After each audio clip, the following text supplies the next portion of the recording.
Tinfoil hat. Oh, what the fuck are you guys even talking about? Global controls will have to be imposed, and a world governing body will be created to enforce them. Welcome to Tinfoil Hat.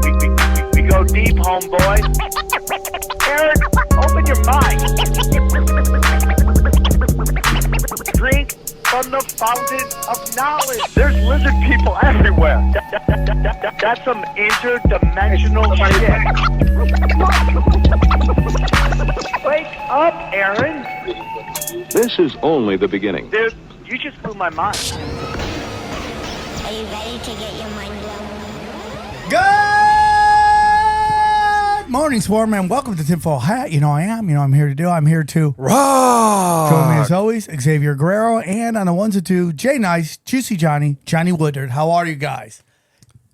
Wonderful, Sam. We are in it. Here we go. Guys, if you want to see me live this weekend, I'm in Buffalo. Let's go. August 25th. I have two shows, 7:30, 10 p.m. Friday night. Go grab them. And more dates are coming. I believe I'm in the end of September. I'm in Pottstown, PA. And then I'm supposed to be the following day in Boston at Laughs Boston. I'm trying to confirm. And if everything goes right, I might shoot my special the first weekend of October. You got a venue lined up? I have a couple ideas. We're going to see if we can make it happen. Is it gonna be private, I really private? want, yeah. I mean, I'm picking Exciting. everybody who's in there. Nice. I want to get it going. I want to dump all this material. I'm over my act. Anyways, just go to SamTripoli for Good job all. selling it there, Sam. I was like, No, my act crushes. over it. I'm a crusher, but I need to force myself to get new shit going. Anyways, I'm very excited to have this next guest on. She has done my Zero podcast, and I thought she was great. I wanted to bring her on. Please welcome Andrea Donnelly. How are you, Andrea? Hi, guys. I am really good. I'm super excited about this. We're very excited to have you on. I know the last time we talked, it was I really enjoyed our conversation, your energy, and I thought you'd be great on the big show. So here we are. For those who may not be familiar with you, Andrea, could you tell us a little bit about yourself and where our listeners can find you? Yeah, so I am a quantum sound and energy healer, a business guide, spiritual advisor. I do all kinds of different things to essentially help people remember what their mission and purpose are. And I work with a lot of entrepreneurs to essentially use my psychic gifts and business acumen in a really unusual way to help people be able to just like move at the pace of cosmic rocket fuel. So that is a little bit about me. People can find me on my website, weareheretoRemember.com. I have all kinds of really cool offerings. I have an awesome freebie, and I am on Instagram a lot. My handle is @CWitchery. So those are the places that people can find me, and I can't wait to see who reaches out. Well, I'm very excited to have you on. This is one of my favorite topics. I'm on a spiritual journey. You know, I got Christ in my life, but I'm trying to figure out energy manipulation and all that stuff. I got hot chicks with big teeth getting in my face, telling me there's only Christ. I'm trying to figure it out. Okay. That's what I'm trying to do. All right. And you know, I love big teeth. So I am trying to figure out this reality and where we are. I don't know the time. I don't know how old the earth is. Is it 5,000 years old? Is it 2,000 years old? Is it a million years old? I don't know. doesn't matter. Does it matter? It doesn't matter. I think it does in the sense of how deep does the lie go. That's the only thing. Yeah, but I think time is relative, so it may not be even, you know, when you say time, like years, I'm not sure those things were constant over the creation, you know. So where do you want to begin, Andrea? I love to talk about all the things. So we can start with whatever, we could start talking about spiritual awakening. We can get into what light do you language. think about my theory that I have Christ in my life, but I believe in energy manipulation? Oh, I am here for that. I agree with and believe in deeply. And the Christ thing is so interesting because isn't it curious to see how the Bible is, and I know I was raised in a Catholic family. Yeah. We did a lot of church hopping when I was growing up. So I was born in the Catholic faith. And then over time, we ended up going to a lot of different churches. So I saw a lot of different, religious experiences and the way that people related. And from the time I was little, I remember I always prayed. I always talked to my guides. And I remember learning the concept of prayer at around 5 years old, hearing the words prayer. And I realized I connected in my own brain that what I was already doing, which was having a conversation with God constantly. I've talked to my guides, I talked to God just since I have memories as a baby even. And so I was like, oh, that's what people mean when they talk about prayer. I'm already doing that thing. And I was also, quite frankly, from a young age, pretty offended by the disconnect that I could see even at a very young age between religion and a true connection to God. So I believe that the Christ energy is one of the most powerful sources of good that we can engage with in human form. And then of course, right, from a broader perspective, from a control, if we're looking at the way that people are manipulated on this planet, a lot of the religious stuff is absolute pure garbage. Damn, shots fired. Yeah. Yeah. So it's complicated. Right? No, listen, I yeah. am with you in some respects in that I think there's, if we go on this show, if we're like, hey, politics has been corrupted. They put corrupt people to get you to basically give up any hope. If we say Hollywood is corrupt with corrupt people that want to give you, to hypnotize you, to brainwashing you into buying this cultural Marxism and this detach you from God. If I say both those statements, most people would agree. Even maybe not if you're on the left with the Hollywood stuff because you tend to identify with those people, but most people who listen to the show would.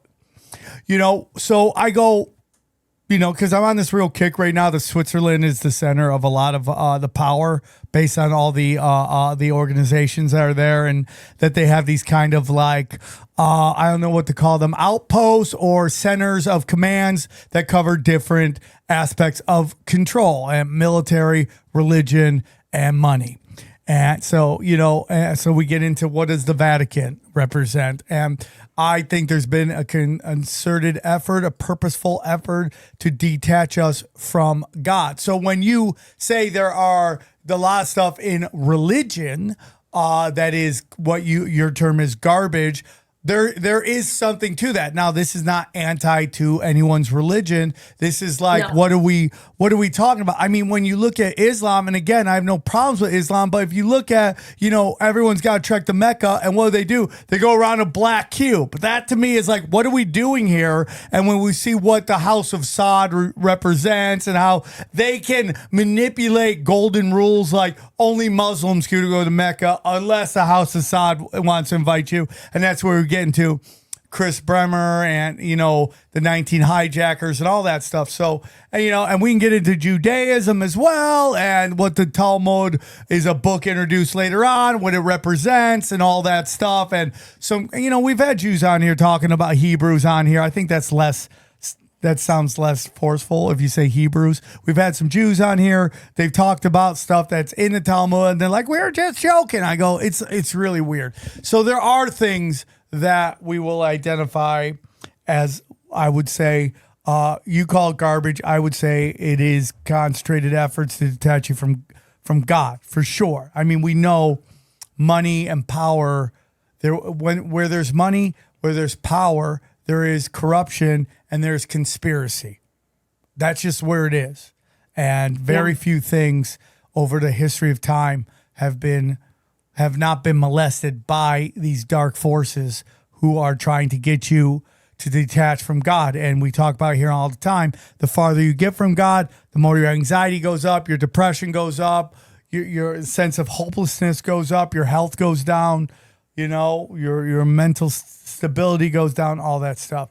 So let's get into something that I think is very interesting because this kind of piggybacks on what we discussed in the last episode at the beginning of the Greg Carlwood episode, where he talked about his mission and his purpose and how he has accepted that his show, The Higher Side Chats, is his mission and purpose. So, or are those different? So let's get into that because I talk all the time. Purpose is a big problem that younger people are having right now because they're not doing traditional roles and they're looking for purpose in things that there are no actual goal lines to. We got to stop racism. We got to stop sexism. We got to stop anti-Semitism. We got to stop homophobia. War on drugs. We got to stop. And there's no goal line. It's just a constant, get up in the morning with a purpose in your life that they don't get because they've been born into this kind of 1%. And by the way, if you make like 50 grand a year, you're in the 1% of. It was 36, I think you said. Yeah, something like Wild. Of worldwide. Yeah, It's worldwide. amazing. Those numbers are So damning. it's not that hard to be in the 1% in terms of that stuff. So tell me the difference, Andrea, between your soul's mission and purpose.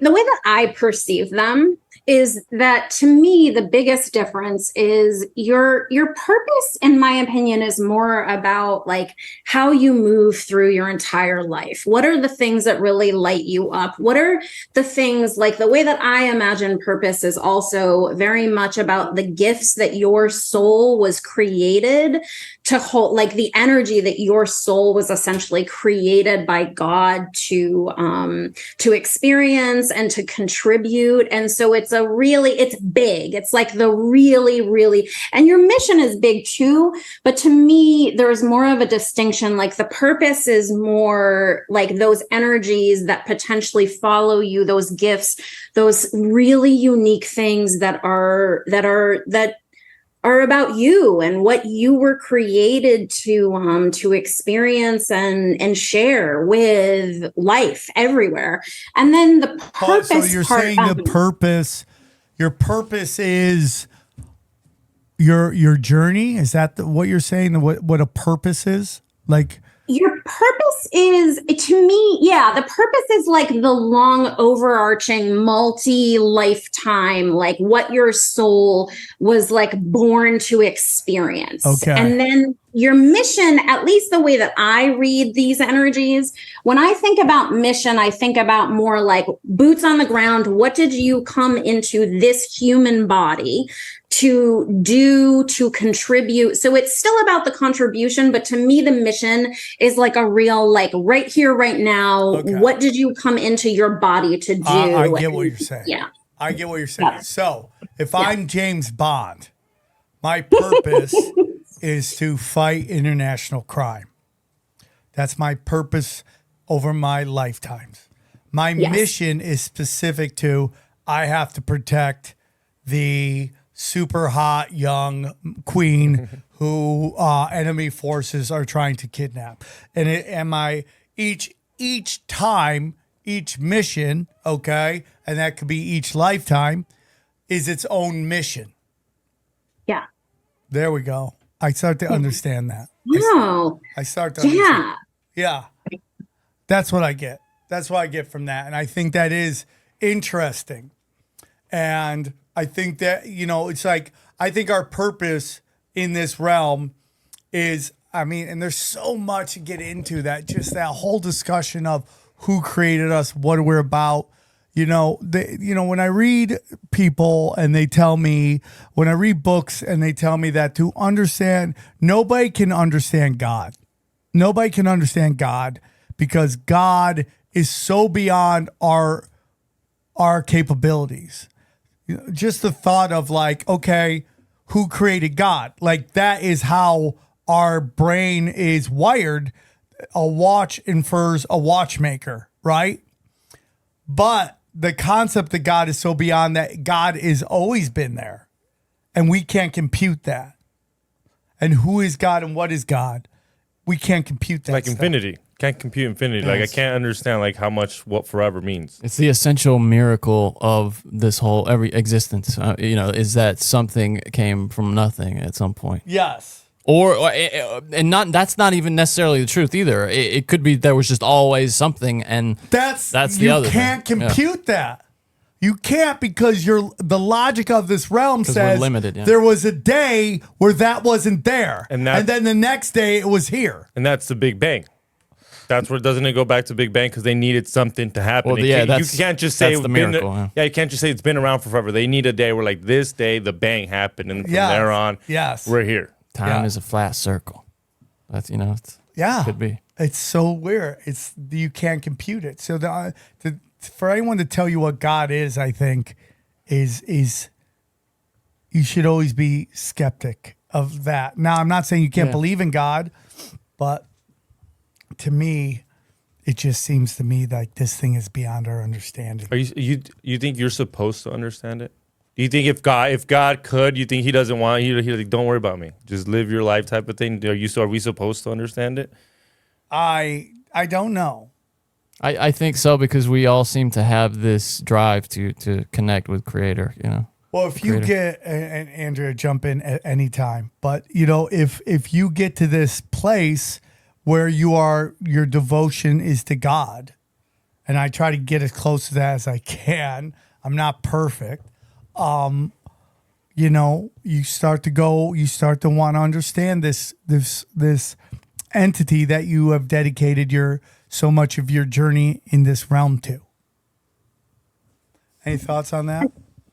And I think that there are things we're meant to understand potentially and like awaken to in our human body. And then I think that there is a way that just the enormity of it is, in some ways, there are other parts of like just the entire experience of creation that we're not meant to remember or ever really like crack. Certain codes, like I think there is a lot that we're meant, especially now, to like really awaken to that sense of divinity, whatever that means.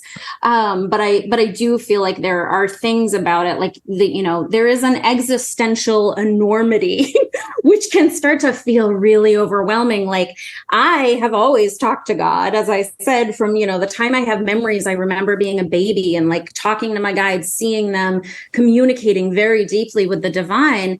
And there's still a lot that even I feel like I don't understand. I mean, I had,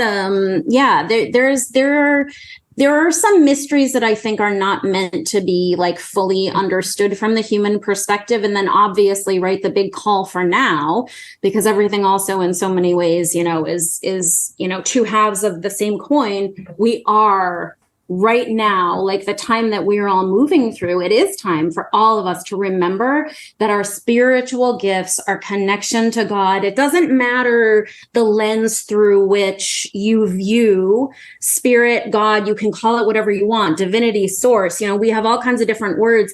And I think that, to me, to sort of circle back to the religion thing for just a second, is in a lot of ways one of the biggest misinformations that we get from religion is it pits everybody against each other, instead of everyone saying, oh, cool, like I am Jewish, I am Catholic, I am, someone who meditates, I'm Buddhist, whatever the thing is. That's the lens through which I perceive the divine and relate to the world this time round in this human body. Instead of viewing it like that, it becomes this way of creating conflict often. And that is where, to me, it gets like especially ugly. There are other, very complex parts to it. But for me, that's the big thing where I'm like, oh man, you guys are all really ultra like missing some kind of bigger point, which is that that's literally the glasses through which you view the world. And it's also totally okay for someone next to you to be having a really different experience.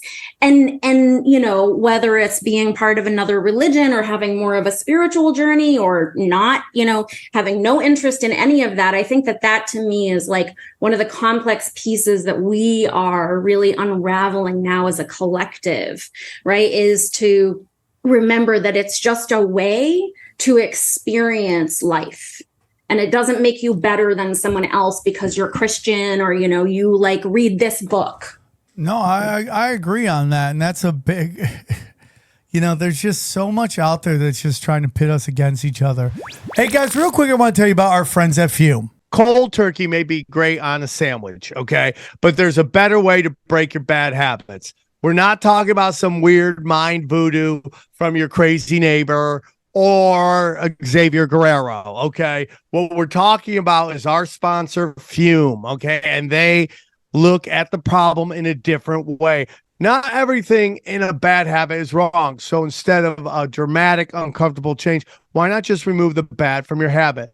Fume is an innovative, award-winning device that does just that. Instead of electronics, Fume is completely natural. Instead of vapor, Fume uses flavored air. And instead of harmful chemicals, Fume uses all natural, delicious flavors. You get it. Instead of bad, Fume is good.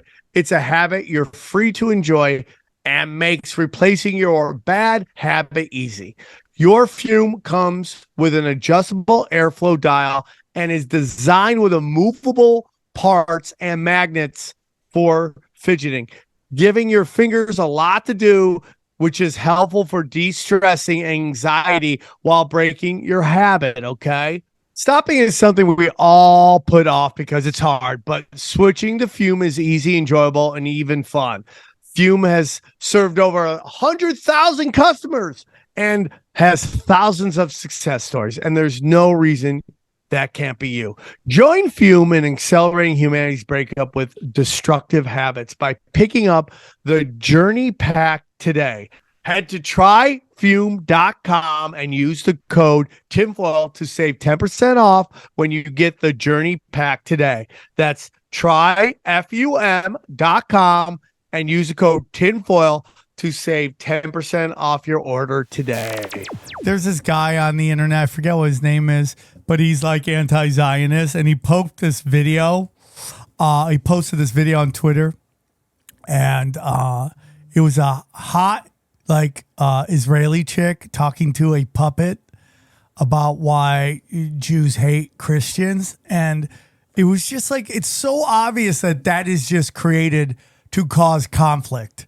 And so that everybody, look at that. Hell. It's a literal straw man. I mean, it's probably stuffed with straw. So, I mean, just like she's hot, she's got a big rack, and she's talking to a puppet, and it's just so ridiculous. The production value is so bad, and this is just to cause chaos and to cause fighting with each other. Okay, and at the end of the day, like I'm very much my point of view on everything is, you know, there's things that start out pure or with good intentions. They get hijacked and weaponized, and they're just there to cause us to fight with each other within this realm and not pay attention, to get lost in these, you know, these kind, like, I think each one of us is like interdimensional. Like each one of us is in our own dimension, and our algorithm is pushing us even farther away from common discussions. Like, you know, we talked about in the last show about how, like,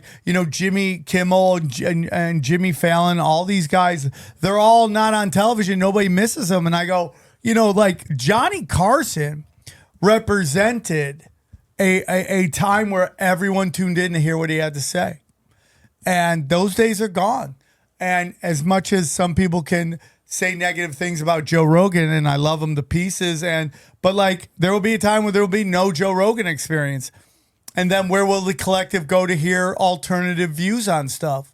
So, I mean, we're getting more. It's funny though, even your phrasing alternative is really, I mean, misleading, because to me that's most people are what Joe Rogan. I mean, most people are aligned with that kind of common sense reality, but we've been kind of trained to kind of call that alternative, you know. But I guess it's alternative against the official narrative, right? Because it's on YouTube. Yeah, because it's on YouTube. But I just mean the language of it. You know, isn't it interesting? No, it is. You're totally right about that. So we get into these individual things, and it's just like people get lost in people.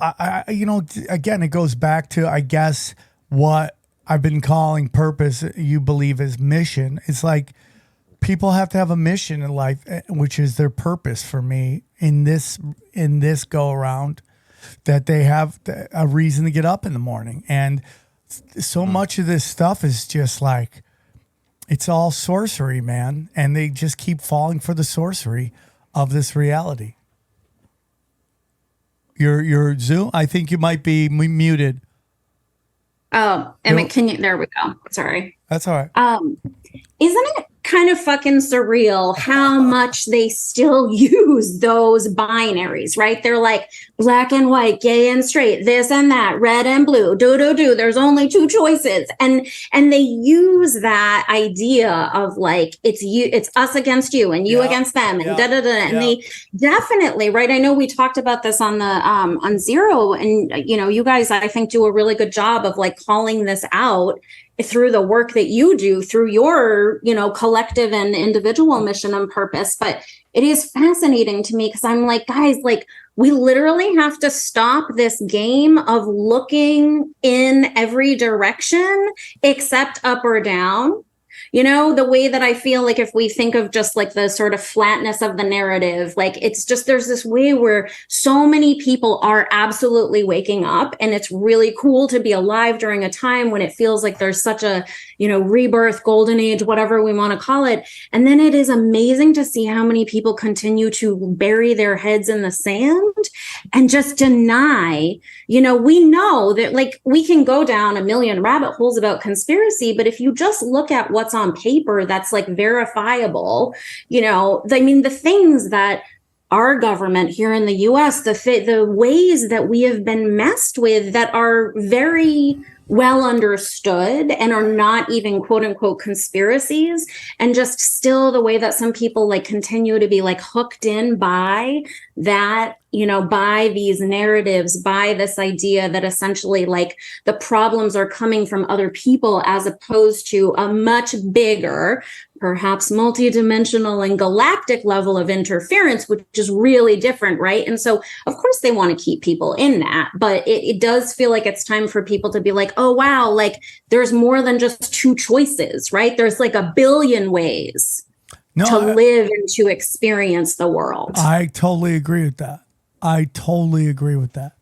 And you know, this is just cultural Marxism and way they're pitting everybody against each other. And you know, we have these actors who are playing this role and this whole thing, like the Snow White thing is just so hilarious. Like this girl's from, like, she's an elite. Her sister is a famous actress. She talks like it. She sure does talk like right? it. I mean, she doesn't try to hide it. She's Jewish, which the only reason I say that is because she's like teeing off on white people, which is hilarious. And men. I mean, men, like what? Her own actor. I mean, the actors in that film. She's like, you know, we could cut him out. Maybe we will. You know, you wouldn't notice. That's how little the prince means to the story. And this goes down into where I'm telling you, we live in an invert. Like when they saw her and her attitude, they're like, oh, this is the perfect person to put out front to cause as much chaos as possible, because this young girl doesn't realize how easy her life has been because she's pretty, she's rich. And again, you have to have a purpose. Waking up in the morning, her purpose is to destroy the patriarchy. And they'll tell us it makes $1 billion, of course, at the movies. Yeah, it doesn't matter, even though nobody's watching it and all this stuff. And it did great. Oh, shit, I did too. Damn. I never thought that they would do that with movies too. They just laugh. Oh, of course they are. Like this Barbie thing. They're saying it's like, I mean, it just crossed $1 billion, which is. The only thing I'll say is that all these women went to go see Barbie. Yeah. But again, this is the invert where it's like grown women are doing children stuff. Yeah, it is. It is that point that I'm always kind of bringing up, that like how much of it is just dumb, like, you know, easily led people who are consuming all this shit. Yeah, maybe that's it. It's like, how many people do you think went to see Taylor Swift and went and saw the Barbie movie? It's probably a high percentage. That Venn diagram is a circle. Yeah. Right? I mean, so circle. If we know she's annihilating it, like, it doesn't surprise me that because a pink circle. Yeah, a big pink circle. And again, it's like I don't have problems with the Barbie movie. No. It's consistent with Hollywood's to tack on masculinity.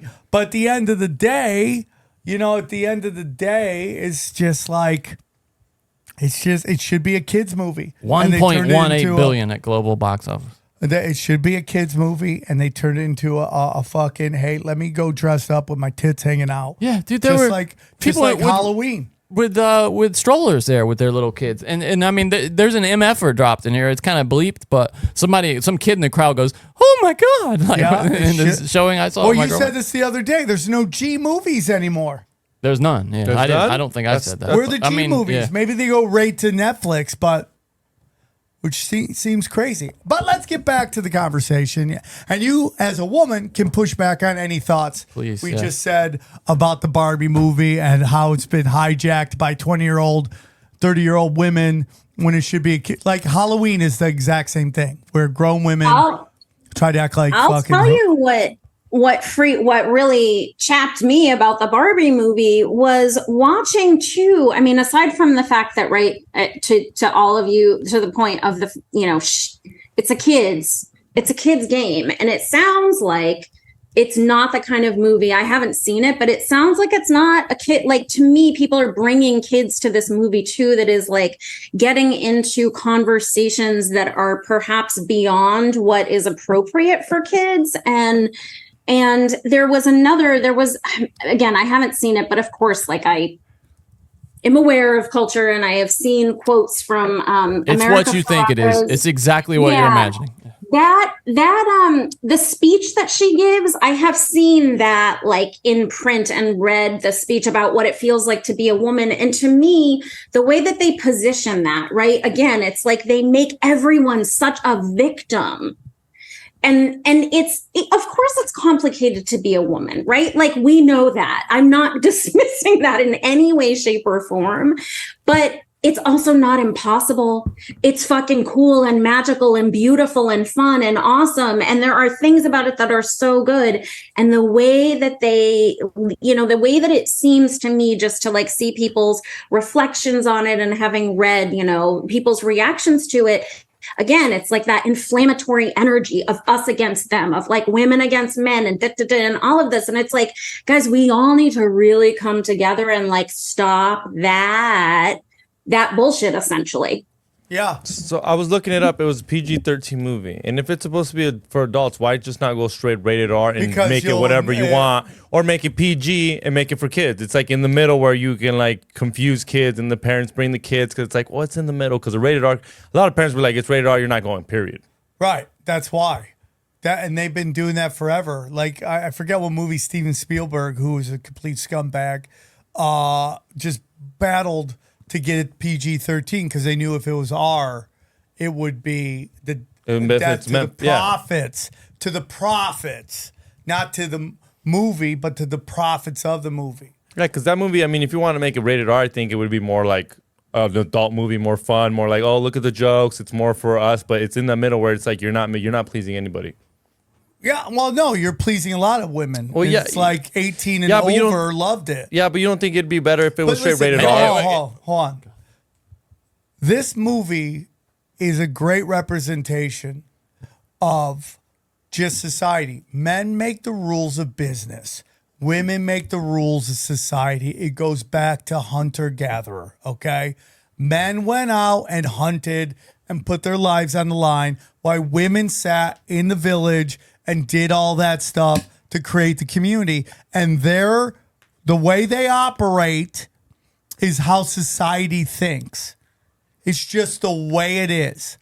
Like, if you watch Hollywood, if a male celebrity cheats on his wife, it is the end of the world. If a female celebrity cheats on her husband, it's because the husband wasn't there for her emotional needs. It's just the way it is, man. If a guy takes out a girl to want to have sex, that is seen as bad. If a woman tries to get pregnant by a rich man to have a child, that is seen as acceptable. If a guy only dates women with large breasts, that's rude. If a woman only dates guys over 5'11", totally acceptable. Get it, queen. Get it, queen. She just wants a tall guy. Queen. It's not negative. It's just the reality of the situation. Women make the rules of society. I mean, they even made PG-13 because it was parents groups complaining about things like Indiana Jones getting PG ratings and being marketed to children that created that rating to begin with. That's the reason it exists, PG-13. Until the 80s, it was just PG, R, and X. And then G, of course. Right? Like, if men ran society, and women could get mad at me saying this, there would be a paternity test after every birth. There's not. Okay? And that's fine. That is fine. I'm not mad. And listen, you're representing your team. You can tee off on me at any point. I am fine with that. But this is not anti-women. This is, to me, the psyop that is going on.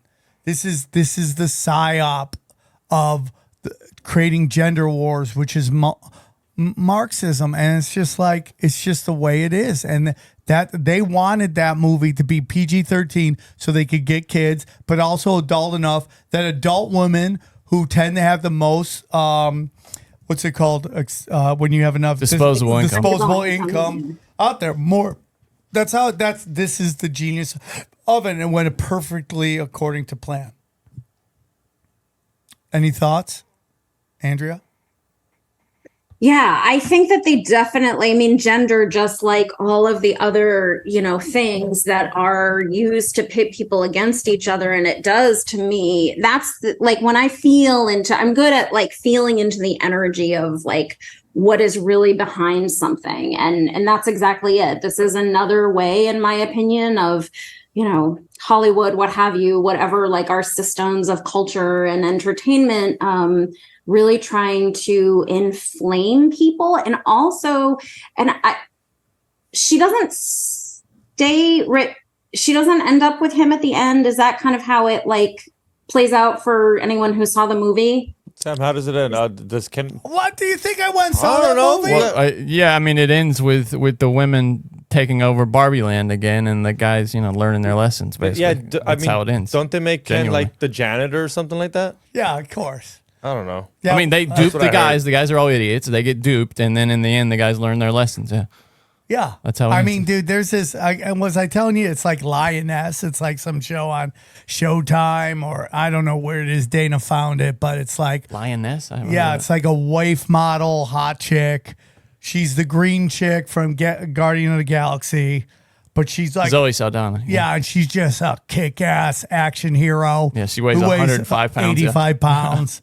And like within like one day, within one episode, there was like kidnappings, sexual assault, like all the like bing, bing, bing, bing, bings this that right here? get women want to, focus on. And it's just like, it's all about just hitting those, like just getting women to. I don't think that's it. No, that's not it, buddy. No, that's about strippers. Yeah, that looks like some hooker shit. Please don't go on Pornhub looking for videos. But I want to get into this, something you said, some downloads, and I'm all about downloads.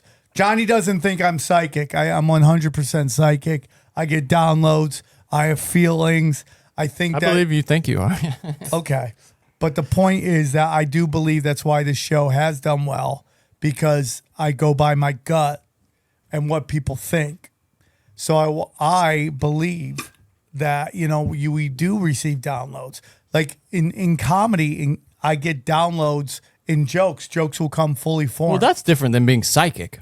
Now that I totally believe in. Creativity is a mysterious thing, brother. I mean, I totally agree with you on that for sure. Right.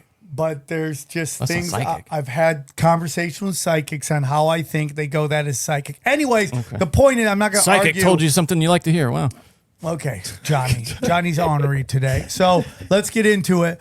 You had some downloads about the show, about us. What are your thoughts? Ooh. I'm all about that. Yeah. All right. So first, before I get into that, I will just say that from my perspective as someone who like teaches people how to awaken their psychic gifts, I think we're all psychic in some capacity. I think there are ways that each of us experience what it means to be psychic perhaps is different. Like there are a lot of different ways that we can receive quote unquote psychic information. So I guess I'm just backing you up, Sam. Thank you. Okay, so to back up with Sam a little bit in a weird way. I call it intuition. Okay, so how you say you get downloads from jokes? Well, that's because you're a comedian. If you were an engineer or like Elon Musk, do you think you would get downloads the way they get downloads? Probably, yeah. So if you just dedicated yourself to like, hey, I'm done with comedy. I want to make a car, and you just started really fucking with cars, then you would get a download. Yeah. I mean, you can call that the muse. You can call it intuition. You can call it a million things, right? He's psychic. Yeah. I'm telling you. I'm just telling you, No, especially like with a lot of this conspiracies where something appears in the timeline or wherever it is, and it plays out in my head, and I'm more right than I am wrong. It plays out how it's going to go. And I just talk about that. And that to me is, a form of psychic ability. I'm sorry, it's just how I see it. No, There's you other get it. examples. Like I remember one time, I'm not going to say who it was, but I had some money somewhere, and I go, I think this person just took my money, and not that I would be mad at them. And I got home, and they're like, "I'm so sorry. I had to borrow the money." And I go, "I know, I saw it, and I felt it. Maybe you're a super processor. Then maybe your brain just works that fast. You know. Anything but psychic, right, Crunches Johnny? the Is that how it goes? No. I just Anything but that thing has psychic. just been so polluted by charlatans that the word is got a lot of gotcha. baggage. I gotcha. Anyways, so you get downloads. Talk to me. Yeah. So I got some. So this is funny also that you brought up the thing about the cars because I made some notes. I got the guides. I work with all kinds of different. I channel. I am hyper psychic or whatever we want to call it, intuitive in like pretty much every way. I see things. I hear things. I feel things. I see hyper far into the future. I use the Akashic records. I channel light language. I work with an order of, we'll call them cosmic, interdimensional cosmic guardians, who are called the Order of. Oh, hi, hey, bud. We got a little bit of psychic.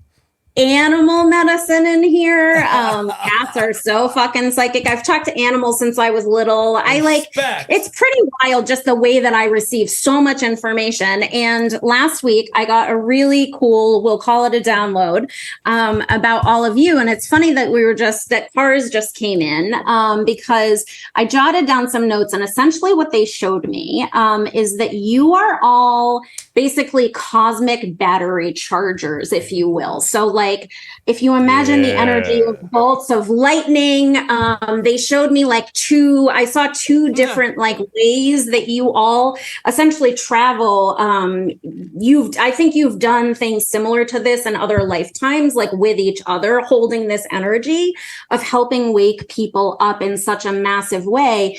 And they showed me this image of all of the three of you working in like a metaphysical garage on cars.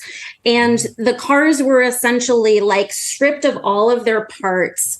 And you three came in with jumper cables and basically just like did all of this fucking cool stuff that was very sleight of hand, which is a thing that I love, right? Like you're using comedy, you're using this platform that you have created through humor to be able to really help people remember some big fucking truths about who they are.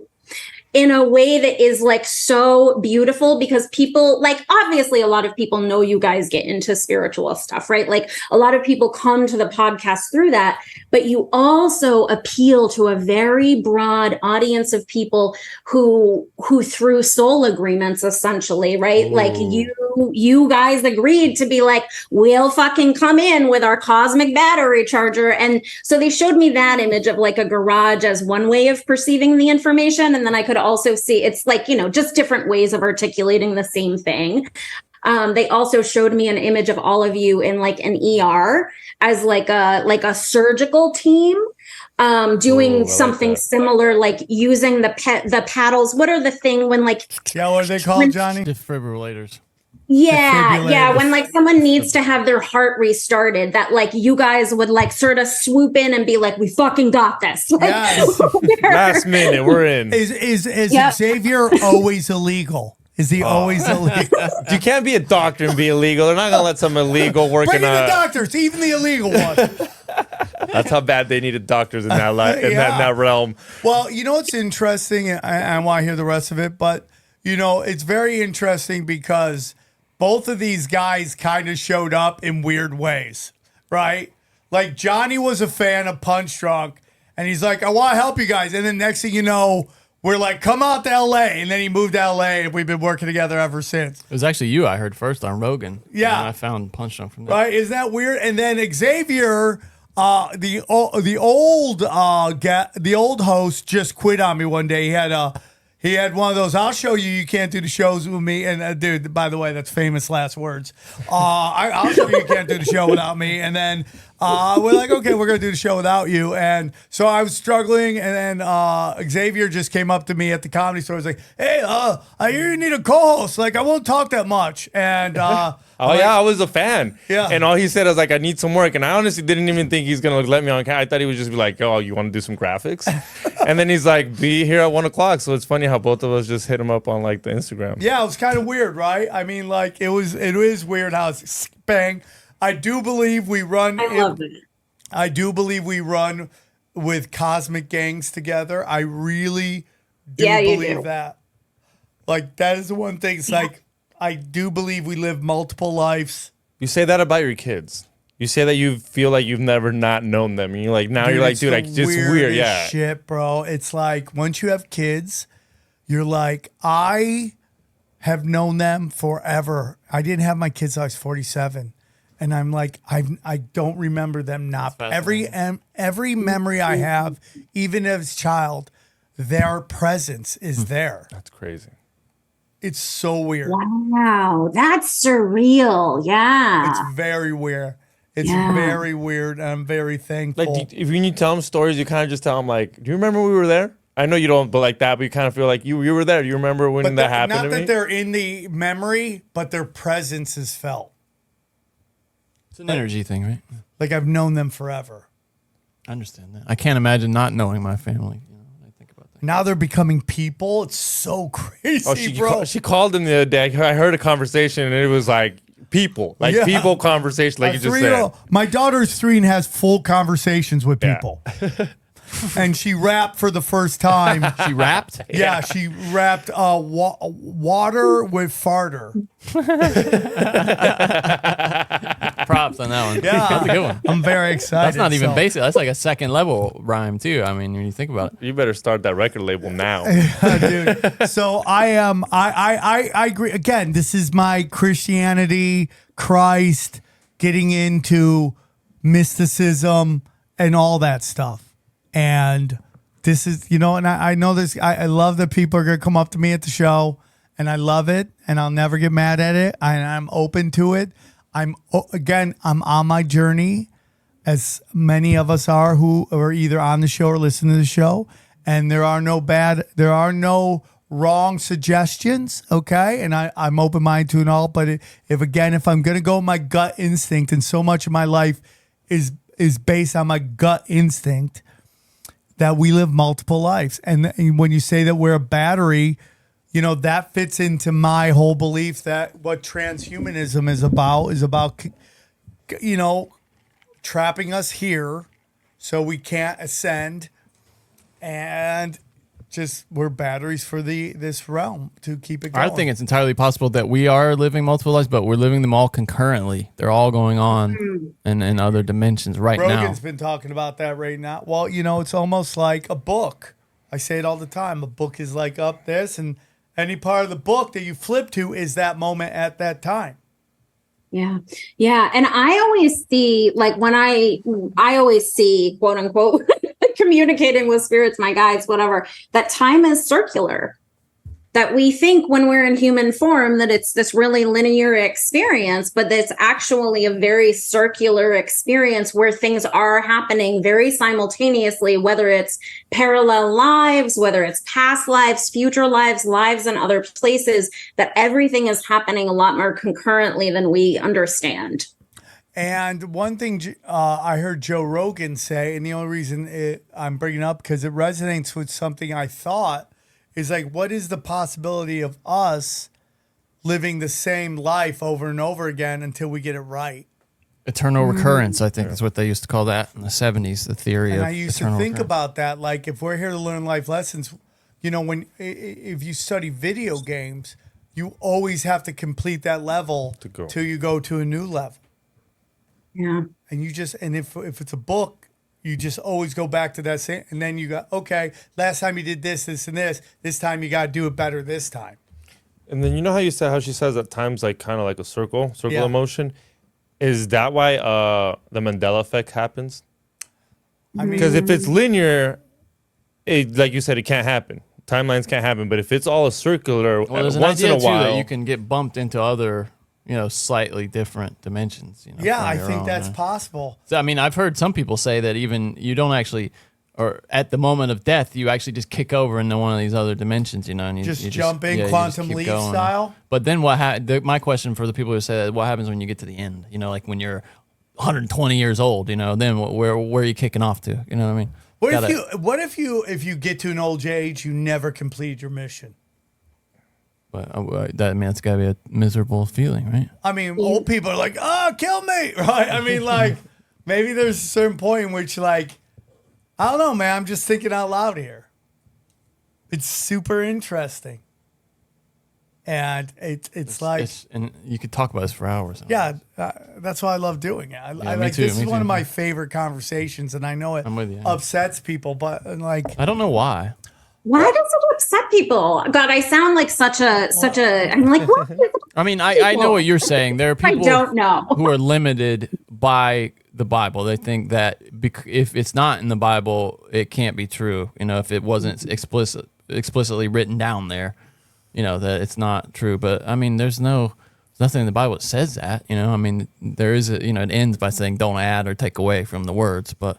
no, I get that Except too. for all the ways that the Bible has already been so manipulated and translated like a billion times and had things taken in and taken out and put in. And I can't, that part of Christianity, I'm sorry, steamroll wherever this was going, but I cannot be quiet about this because it has really bugged me since I was a small child to just see the way that like I can like see the frequency of truth, as it were, right? If whatever that means, feel the frequency. And even when I was little, I was like, that book that people are really obsessed with, there are big chunk, like it is not. There's some truth in the Bible. I'm not dismissing that. There's some really cool, beautiful, very powerful truth. There are some ways that like being part of a church community really impacts. I've seen it light people up in my own life. Like it's not my thing. I was always very pro-God, anti-church. But it is curious to think of it in like that context, right? That like that is why people would potentially be so sort of freaked out by this. I remember learning, in my like late teens or early 20s, how the Bible had originally had information in it about reincarnation and it was taken out. So it's just curious the way that some people get so like kind of myopically stuck in the mud now. And they're like, it's not in the Bible. Like it can't be true. But it's and it's interesting to me.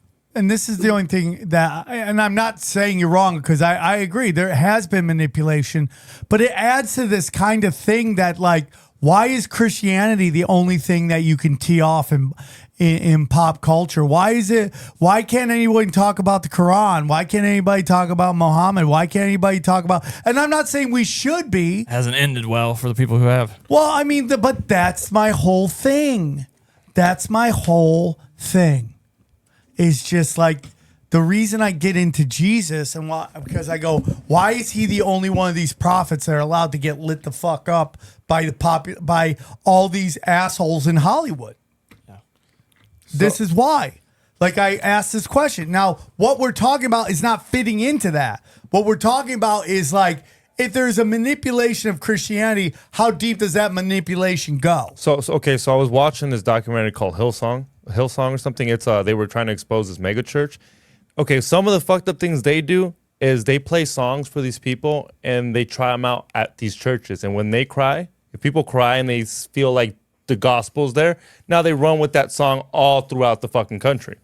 And they'll write albums with it. So there is manipulation in there where they're Market testing? Yeah, they're market testing. They're market testing Christians with songs, and if they cry, rappers, they do it at strip bars. If the strippers will dance to the song, oh, yeah, they do. know they got a hit song. Yeah, so it's market testing, and you got to say that's kind kind of manipulation of the church. If you're literally going to sit there and play songs, and you're only going to play the really good ones when people cry and they feel Jesus in them. I get that. But those mega churches. Yeah, those are mega churches. This is a whole like Hillsong exposed. What she's talking about. I can give you the response of Christians. Like it's that. I asked her for the female response. Well, you know what it is though. It's that they believe that a divine hand has guided anybody who's touched the Bible. Specifically, most of them Southern Baptists, which the tradition I came from, the King James version. the hands of those But who isn't translated the it were name guided King by James itself? yeah, I mean, it's a whole dude. It's so many. I'm with you. I'm with you. But These are I'm just again, telling you what they're thinking. I love Christ. I'm sorry. Like some people aren't happy that I love Christ, but I also believe in manifestation and all these other things I've seen happen in my life. I'm sorry. It's just who I am. I'm on my journey. Maybe one day I'll realize all that is bullshit. But right now, that's where I am in my life. Okay. And again, I think there is something to that you have this global move to annihilate just Christ, Christianity, and all this stuff. Now, that's not me saying Hinduism is bad. I don't believe that. That's not me saying Islam is bad. I don't believe that. Or Judaism or any of that stuff. But it just seems like there's one religion that is just constantly under fire. And I go, why is that? In our inverted realm, why is that? And what she's talking about, manipulation, this adds to what I'm talking about. This, like, when you're manipulating the holy book, why are you doing that? Why are you misinterpreting the actual Bible when you're translating into English? Why are you manipulating these words? That's all we're talking about. Christ in my life, love God, trying to be the best I can. I stumble a lot, but my intentions are good. That's what I gotta say. And what you just described, isn't that, to me, to be on a path, trying to wake up every day and just do the best you possibly can, knowing that, in the human experience, no matter how awakened, illuminated, ascended, no matter what, right? The human experience is kind of, from my perception anyway, a complex journey. We're never, like, the goal is not to have it be perfect or to be perfect. From where I stand, it's to move in a way where you have a sense of spiritual integrity and curiosity and a level of self-love and care for yourself and a relationship to the earth and the land you're on and your family, and like being a good steward. And I don't think you need to be perfect to do that in any way. So to me, like what you described, like you're winning, you're fucking doing it. Like you're doing what I think like any of us really came here to do, which is remember as much as we can about what it means to have a soul, and live in a way that really lights us up, that excites us, that brings us pleasure and gives us a chance to contribute in some big or small ways to the human journey and to this planet. Like, to me, that's like exactly why, we came here. I love the way you describe that. And so I want to get into a couple things because you have some great points, and I want to make sure we can try to get to as many of them as possible. I want to talk about trauma, and I was a fool a while ago. I made fun of a woman that made a video, and the video itself is like, why are you filming yourself crying? But that's a totally different discussion. But she's crying, and she's crying about her ancestral trauma, and I just thought I had the wrong view of it. And I just kind of questioned what she was upset about. And then as time goes on, I start to realize that there is generational trauma, and that, things that happen to your ancestors get carried down to you, and knowing, and the elites know this. So they'll actually manipulate that into a point where it almost defines who you are in a way that they want you, so it stops discussions and all this stuff. And whether it's the Armenian genocide or my great uncle dying in World War II, like these things carry with me. And you think if you didn't know about those things, they would still be with you in some way? Well, the problem is the generational trauma is something you're told, and which is something I want to get into, is like, is that done on purpose? Right? Telling you about it's been from a scientific perspective, it's been, I mean, they've done research on what mice in terms of the way that mice, I think, it goes back 11 generations where they inherit, pain and trauma and stress from the previous generations. And I know that, our life cycle is different than mice. I know all of that, but I think that all of us as humans, to me, if it's true in mice, then I feel pretty confident myself in saying it's likely true in humans. And it's what I see in terms of like when I work with people, I call it our energetic bag of rocks. Like we've got so many different flavors essentially of trauma. We've got the trauma that you're talking about, Sam, that ancestral trauma that we potentially like carried in through our blood and our genetic lineage. We have things that happen to us in past lives. So we've got like traumas from past lives that we maybe haven't processed, that as part of when you guys, someone mentioned earlier that idea of just like the sort of karmic loop, right? If you have things that you didn't accomplish, didn't finish, didn't complete, ways that you maybe acted out of integrity in like previous incarnations on Earth and in other places, other realms, other dimensions, other planets, what have you, all of that stuff coupled then with the things that happen to us, just the straight up like basic stuff that happens to us in human form in this life, whether it's more complex traumas that happen to people, child abuse, war, poverty, those things. And then the stuff like falling off our bikes.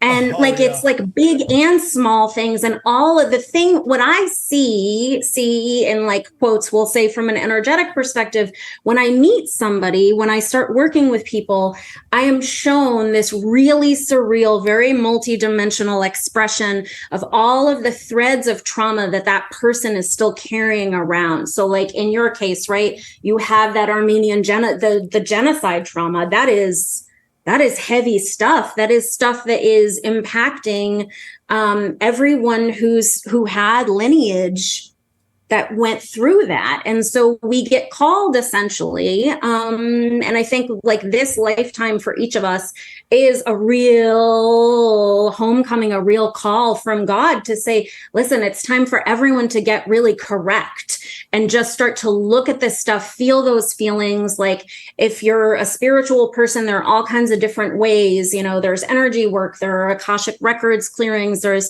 all kinds of different like ancestral things that you can do. And I basically, for myself, for my mission and my purpose, which are very like interlinked, because I've done something very similar to what I'm doing this lifetime in all of the lives that I've lived. But I basically took a lot of different modalities and figured out a laser focused way to be able to clear people from all of that weight, from all those different flavors, if you will, of the trauma, the drama, the karma, the pain from this and all lifetimes. And I basically just said, I was committed. I have lived through a lot in this body. I have been in multiple car accidents. I had chronic nerve pain for a long time. I have lived through a very complex personal experience. And I basically synthesized a lot of different metaphysical stuff into a way to clear people's fields of all of that weight, of that energetic bag of rocks that we're all carrying in some way. Because what's fucking cool is as you start to clear the weight of it, using whatever means you use, like my clients have these awesome experiences as they start to untangle from all of that and clear it from their field, because it's almost like tuning a radio. The more you can clear all that stuff, the more, whatever we want to call it, our psychic wisdom, our intuition, our divine gifts, our capacity to like hear our higher self, whatever words we want to put to it, becomes a lot easier. And then you start to move in this way where you become almost like a magnet for money and magic and miracles in this way that's super different, because the more you can rid yourself of all of that energetic baggage, you just start to be able to like live in the energy of your mission and purpose, and in a level of like joy and dynamism that is unlike anything that most people have ever experienced. And it happens quickly as you start to dismantle from it. At least I think everything you said is 100% accurate, and it's just, even if you don't want to get into a spiritual point. Yeah, it's all spiritual, but trauma is such a huge thing. And when you study what these elites and these Marxists want to do, they want to traumatize children. That's what they're trying to do, is straight up traumatize them, because they know it will lead to chaos later on in their life. Like, you're talking about like the movies, right? No, I'm talking about drag queens reading to children and sexualizing stuff to children, and, getting the parents out of the household and leaving these children on their own, and all the stuff that goes along with that, and just how we raise our children and what we make them experience. Like, dude, there's things in my life that I could tell you that I deal with it right now. Whether it's my father have multiple, he has, what's it called? My father has epilepsy, and I saw seizures. I saw so many seizures as a child. From the first girl I asked out to go on a date, laughing at me, and I never asked a girl. I asked 2 girls out. I had girlfriends for about 2 weekends in high school, because that traumatized me. And then the introduction to pornography early on caused me to have no ability to bond. That dude, being a child is a multiplier for that shit, man. My whole understanding of the male-female dynamic is based on this outside source teaching me relationships, and it really fucked me up and fucks me up to this day. I make no illusions of it. It's deep in my wiring, and I'm constantly trying to unwind that stuff. So all this stuff is just so when you see what they want to do to kids, that's being done on purpose, so they grow up damaged. And it's so hard to deal with it. And I'm blessed to be in recovery, where you look your demons and you look your trauma right in the fucking eye, and you either own it or you go, I have to let that go. So, I mean, you see how soon kids are getting into porn. How do you think sex addiction is going to go up in the next couple of years? Have you been noticing? Is there more kids people? Aren't having sex. Men aren't having sex. Men don't want to have sex. They don't. They do not want to pursue women, and they do not want to have sex. That's just because they keep getting declined, obviously? Well, they don't want to get declined. You ever see a woman who hits on a guy and gets turned down? You ever see how devastated they get? Because that's that one time they're making it happen. That's men's whole existence is hitting on women. They have to approach women. That is the mating game. Even in the animal kingdom, the male entices the female. That's how it goes. And the Me Too movement, pornography, all this stuff has completely and utterly changed the way we interact with each other. And men are starting to opt out. Well, it's this digital meat market. It's become so depersonalized. This swiping. I mean, it's almost an addiction now for people. I'm trying to work on physical appearance. And I'm trying to work on this bit about how there's a reason they had arranged marriages. Because they went through this before, and they realized both men and women are idiots, and they didn't know how to pick the right mate. So everyone had to step in going, you're marrying the guy with the 80 cows in the farmland. Okay? It's beneficial. He's a provider. You're at least going to get something out of this. I don't care if he's that cute. He's going to provide to you. Stop dating these idiots who sit in the Times Square breakdancing, okay? Those guys are dumbasses. And it would be beneficial because he probably has land. So you get the cows on the land, 100%. And it's beneficial instead of dating the guy with the fish. Yes. We have no ocean, bitch. We don't need the guy with the fucking fish. Yeah, no, he doesn't even know how to fish. He just sits in the middle of is a court jester, and nobody listens to him. He's a court jester out of work. But it's they've done studies. 100% of women find 80% of men unattractive. Yeah, those numbers don't work. They're fighting over 20%, and then they wonder why guys have multiple. It's just because back in the day, it was this is the best. This is the best option for you, for your kids, because you need resources. That's how it goes. Which I'm not sure that's a great system either. Well, I don't know what is a great system. What is the best system? Who knows? The reason I brought up the end of the Barbie movie before actually perfectly dovetails with this thing about being with other people too, because that was another thing that struck me about that movie, is that they end up alone, right? And this narrative that somehow we can all do it alone, and just the greater conversations that are happening around like destruction of the family, and that part of it to me is very heavy and intense. And I mean, I am single, but I also, there are, like everyone who's single, we all have our reasons. And I do actually, like, there's something so beautiful about being in partnership with another person, right? Having someone who compliments you, who's able to potentially, like, they might not be perfect. I loved the thing you were saying about, like, we know he's no looker, but like, he's got a bunch of cows. He's got land. He's going to provide for you. You'll lean into potentially learning to love him. And I don't know that arranged marriage is the answer, but we have gotten really out of whack with what it means to actually be in relationship with someone else, and the willingness that people have right now to like throw the towel in without trying to like work through things, right? When you look at like the divorce rate and all of that stuff, I mean, I'm not saying that everyone has to stay married, but I am saying if you get married, barring, extreme circumstances, of course, there are going to be reasons why, for safety and whatever, many other reasons why you might want to dissolve a partnership. But at the end of the day, I think that partnerships in that way are also part of how we learn and grow, right? You like learn how to resolve conflict peacefully. You learn what happens when you upset someone or disappoint yourself. It like provides a really rich way through which a lot of human learning and development actually happens. And then to create this like narrative that we don't need it and that women can do it on their own and men don't, like that nobody needs each other and all of this, it's absolute bullshit. Yeah, and it's like, I don't know if you've seen this video, but they say it's a Chinese deep fake of this attractive young blonde woman. And you see a man's hand and he's holding a ring. And every time she goes to put her hand in the ring, that's it right there. Every time she goes to put her hand in the ring, all of a sudden, all these chores start happening. And she's like, oh, I'm miserable, blah, blah, blah. And she takes the ring off and runs off. Here's the problem. No, so deep faked about it. So there's two things. They're saying that is actually a Chinese girl that has been deep faked into looking to a white girl. So it would appeal to a Western audience. Yes, yeah, because you can see the background. I guess there's a lot of like in the background you see a lot of Chinese like.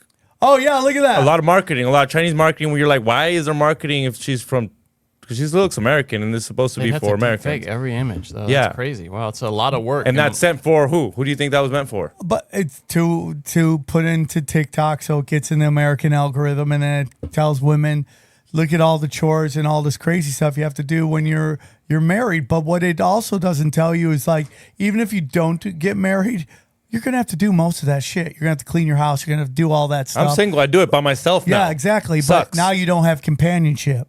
Yeah, now I do it by myself. Yeah, you don't have anybody to help you. You're just trying to do it alone, right? Which is a whole other thing. Yeah, and then they got this thing where the woman is pregnant. It's like, and she's like, "Oh, I'm pregnant," and you're like, "Really?" Because women seem to love being pregnant. I'm not, and like that's not a male chauvinist thing. Like how many pictures you see of women just taking pictures of themselves pregnant? I mean, how many female comics do stand-up specials pregnant? Yeah. That plays to women. Like this, like I have this joke, but it's like the women hate the barefoot and pregnant thing because they don't have nice shoes on. They're barefoot. That's the only part of that they don't really like. In this video, she's mopping. Right? When she's pregnant, is she mopping or sweeping or something while she's pregnant? I was like, anywhere you go, I used to work at a place. The pregnant chick does what? Nothing. Yeah. Right. She does nothing, dude, because she's pregnant. Pregnant women do that. Right. And again, this is coming, please push back on anything that you don't agree with us. But that is the psyop that's running on women, that getting married and having kids is some awful kind of thing. It's like, I have a lot of respect for single mothers in the sense that they take the responsibility of being of having a child. And if you're a man and you bring a kid into the world, I hope that you are a part of that kid's life, even if the mother is difficult to deal with, and I hope that mothers would allow dads to be involved, even if the dad's a dickhead, because that child needs a kid. Now, if it's abusive, either way, you might have to get out of that. But You know, that's just my whole opinion is just like kids are so special and I love my children so much that I take it very personal, their growth. So that's all I really want to say. But that video is insane. It's just insane. Yeah. And I know, like, when I was growing up, my family was very disconnected. My dad passed away when I was a baby. He died very abruptly when I was 3. And in the years that followed, we became very estranged from both my mom's family and from his family. We were really isolated. And it's not, I mean, to your point, it's not good for kids. Kids need people. They need a mom. They need a dad. As much, of course, there are going to be circumstances where that's not possible. And also circumstances, right, where, maybe it's 2 moms, maybe it's 2 dads, maybe it's a big extended family, whatever the thing is. But to me, someone who grew up in an environment where, like, I did not have a lot of grownups in my life, that creates a lot of complexity for people as they move through the world. If you don't have that kind of family support and structure, your life is different. It's a lot more challenging. And I think that part of all of this is really like we've got to change this. We've got to fix this mess that we're in, because it is, children deserve better. The animals deserve better. The earth herself deserves better. Like, we've got to fucking get our act together as grownups, because all of the innocence, the beauty, right? All of those like systems between children and the earth herself, like, they deserve us as grownups to really show up in a way that is integrous and courageous and caring, and like that we give a fuck both for our own families and for the world at large. And like, to me, if people have kids and they're not married, they really owe it to themselves. And in terms of like not accruing karma, right? Like you were saying that thing earlier, Sam, about being like 100 and something years old and realizing you never like did the things that you were supposed to do. That to me feels like potentially pretty big, like karmic loops that would need to be addressed. Is if you bring a child into the world and then for whatever reason, barring, abuse or some other bigger reasons, but like you owe it to yourself. Yeah. To show up so that you do not end up having to meet that in another life, because there's no such thing as like a free ride. Like karma is a real thing. And I don't mean that like from my perspective, it's very real. And if you leave messes in this life that never got resolved, they're going to fucking come at you like a battering ram in your next lives. And then you're not even going to understand what it's about. It's very interesting because, in recovery, I myself deal with trauma and resentments, and I help people deal with trauma and resentments. And, a big thing for me was that I looked back at my life and I wrote down all my resentments and then the trauma that comes with that.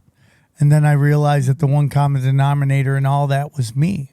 I was the common denominator and all that. Okay. So, but then there's certain things you go, well, I was super young. How did I have a role in this? And sometimes you don't necessarily have a role in it. But what you have to do is look at the people that you have resentments and go, were they hurt people too? Did they have trauma in their life? And it's not to say what they did was okay, but to maybe understand it so you can let it go, so it doesn't consume you. And I always say this, it's like a resentment is basically like trying, poison yourself to get back at other people. And you keep honestly over and over again replaying this trauma from this resentment, and they keep winning. They keep winning. You allow them to keep winning. So this kind of opened my eyes that maybe you should take a look at the people who traumatize you and understand their pain. And I'm not saying you should do it with everyone, or there isn't times where you're like, fuck that, I don't want to see there. I understand it. I'm just saying, if you're trying to separate yourself from this, is that, my father was an extremely paranoid guy, wasn't the most affectionate human being. I do believe if you had tests for autism, I'm pretty much sure my dad would show up on that spectrum. And my father, I remember having a conversation with my dad, two conversations that kind of opened my mind, myself to my heart to my father. That wasn't a bad guy. I'm like, Dad, why did you do this, this, and this? Why did you teach us this, this, and this? He goes, because that's what I was taught. That's what my dad and my mom taught me. And that's how I was raised. And then you realize that he was getting traumatized along the way, and that there weren't this kind of understanding of what trauma does to people that is very prevalent now in our modern culture and the way people want to look into it. Like, my dad never had the ability to go to recovery meetings and have real conversations with other people who have dealt with the same trauma to deal with it. And then my father told me a story when he was young, when he was just a kid, maybe 8 years old. He was, he was visiting his grandma, and he just said to his dad, Dad, can we go home now? And his grandma smacked the shit out of him. Just smacked the shit out of him. And I go, that to me is trauma, bro. And that's just one instance of somebody smacking the shit out of you.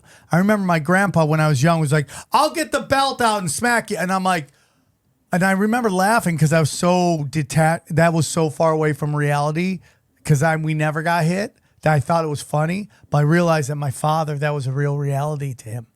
So I don't forget. I'm not saying my dad was perfect, but I understand what made my father my father. This might sound kind of weird. So, okay, like you were talking about trauma, right? Okay, well, don't you think everybody's gonna have trauma? Like, if you have a privileged kid and you miss them and you don't pick them up in an hour, that might be the most traumatic thing in his 100%. Life. But then your dad got left for a whole day. They completely forgot about him. His parents had dinner and shit. And they're like, oh shit, where's fucking Junior? And you got left for an hour, and you can't let it go that your parents let you for an hour. So unless your life's perfect, I think everybody there's the difference between all day and an hour. Yeah, trust me. But I also think there's everyone's gonna have a little bit of their trauma. Like, oh, my parents were so bad. But don't you understand that explains why they act the way they do? Oh yeah, I mean, yeah. So it's like, and that's why some people have to find their mission or their purpose in other things. My dad fell off a truck one time that his dad was driving, and his dad came out and just kicked him. Told him to get his ass. I mean, he was really hurt, and he just kicked him. He was like, I told you not to do that. Get your ass. Didn't like, are you okay? Any of that shit. Just kicked him. Right. I mean, he used to whip my dad's ass, you know, and my dad. I always say that. People always want to go, oh, the people romanticize the past. I'm like, we used to beat kids, beat women, but have different separate answers. Like, we've evolved. There are things that are good that evolve. There are things in the past that are great too. There's no one way going, this is the best and this is the worst. It's like mixed martial arts. You got to take the best of some stuff and the best of other stuff, and you put them together. I have this picture of my dad on my wall. Is like, I don't know, 6 or 7. And he's just, I mean, he's the cutest. And I just think about like everything that had to happen to him to get him, you know, to how it breaks my heart sometimes to look at it. I mean, just this big smile, you know, and hope and optimism. And I know how hard it was for him, you know. Yep. It fucks me up thinking about it. No, I'm with you. Andrea, what are your thoughts? We keep talking. Oh, yeah. I mean, I love, this is my favorite thing to talk about.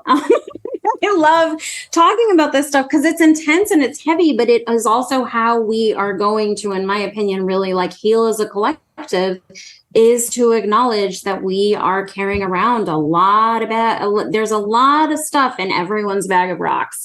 And it's true. I like what you were calling out about like the differences, right? There are differences between, in some ways, something like falling off a bike or, you know, getting picked up an hour late versus a day, or, you know, eons or whatever the thing is, right? There are levels to it. But at the end of the day, we all have them. We all have stuff from this and other past lifetimes too that really contribute to our ability to be able to show up for ourselves. And with parents, especially, I always say to my clients, and I've had to learn this lesson myself very dramatically, that people can't teach you things they don't know. You know, I mean, I'm not making excuses for, you know, bad trauma that people experience, but I think this also comes from a much bigger energy too, especially like the ways that children are neglected and abused and affected by all of this energy. When you think about,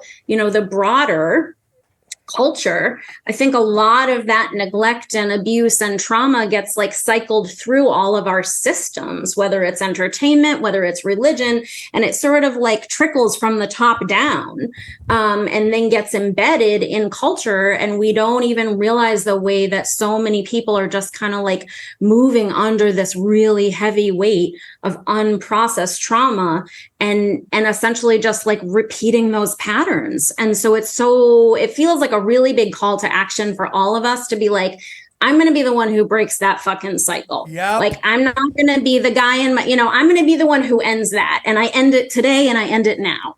Yeah, and I've seen guys who like didn't have dads in their life going, that's not going to be my kids, and they're in their dad's life and they love them. I mean, I've had conversations with guys who are like, I'm just in myself. I can't stop telling my children that I love them. Like, so me and my buddies now, we read this book called The Daily Dad, and we have a meeting every day as much as we possibly can going over that lesson. And like, it's so funny as you read it, you find out like, oh, that happened to me, that trauma, my father used to say some crazy shit about me. My dad used to be like, have a smart son and one that's not so smart. And guess which one was the not so smart one? But also guess which one's the only one that still talks to him, so, right? So I thought they were both you. That was going to be the joke. I was the not smart one, and I was the one who still talks to him. He would say that so you could hear that. No, he said it in his school, in his class. And one of his students were all my friends and told me that. Oh, jeez. And you know. Like, you don't even got to ask which one is. You're like, yeah, that's... Yeah, I knew what was my brother. But the way our school system's set up, it's not about being smart. It's about who's following the rules, who's doing as they're told, and they reward those who are obedient. So I constantly was in detention, and I spent my entire fourth grade in lunchtime detention the entire year, because I was just chaos. But, but the reason I bring that up because we were talking about, I have one daughter who's this and one daughter who's that. Or when people go, I got one kid who's really this and the other one's this. And then they hear about that stuff. Yeah, how much of that is self-fulfilling too, right? Right. And it's just like, so it's like, we were talking about, it's just like, it's so easy just to give them love. That's all they really need. I mean, we see incredible world beaters coming from the worst environments. And the only thing they really had was the love of their parents that gave them enough power to rise above all this crazy shit. I kind of got what you're trying to say about that, your dad thing, where he's trying to say it kind of just like, he's being observant. Like, he's not even, I don't even think he's being a dick. He's just like, I know one smarter than the other. I think he was joking. Yeah, but even if he wasn't. Some truth in joking. Yeah, but even if he wasn't, if you hear that, it kills you inside because you know which one it is. Yeah, I don't think he did it knowing like to him it was like he didn't know it would be so traumatizing to you. Because he didn't even think I would hear it. And now that with reading that book, it helps you not say like, hey, I got a daughter who's like good at reading and the other one's not, which is not that crazy to say. But when she hears that, she doesn't want to read no more. Yeah, she's like, I don't want to read no more because my dad doesn't think I'm good at reading. And then from there on, now she's like, now she starts that whole thing of not being good at reading and writing, and then you wonder, well, why isn't she good in college at reading? Well, because her dad one time said, "Yeah, damn, trauma. That's crazy how like a book. I mean, I see you reading that book, so I do like. I was like, whoa."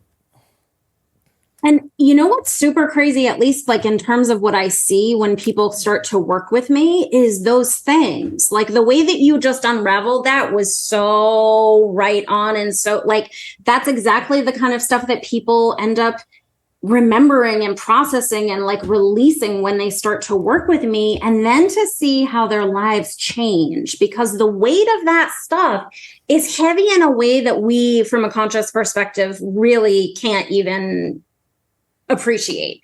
And then as you start to face it and to be like, you know what, that's not the thing about me, and I, on the other end of the phone, am, doing my like woo-woo fucking ridiculous magic thing where I'm waving my hands and doing energy work and working in people's records and clearing those things as they come up and they tell me exactly stuff like what you just laid out. And then as that stuff starts to clear, they hang up the phone and 20 minutes later, they're like, holy shit, someone just paid me $20,000, or I got, an unexpected windfall, a new client came into my life. Like, as we dismantle from all of that stuff, we start to make so much more money and have more pleasure and call in aligned opportunities and just like have more fucking fun and whatever the thing is. Like, that's how you start to be able to be a really active co-creator, manifestor, whatever, like however we want to explain that energy.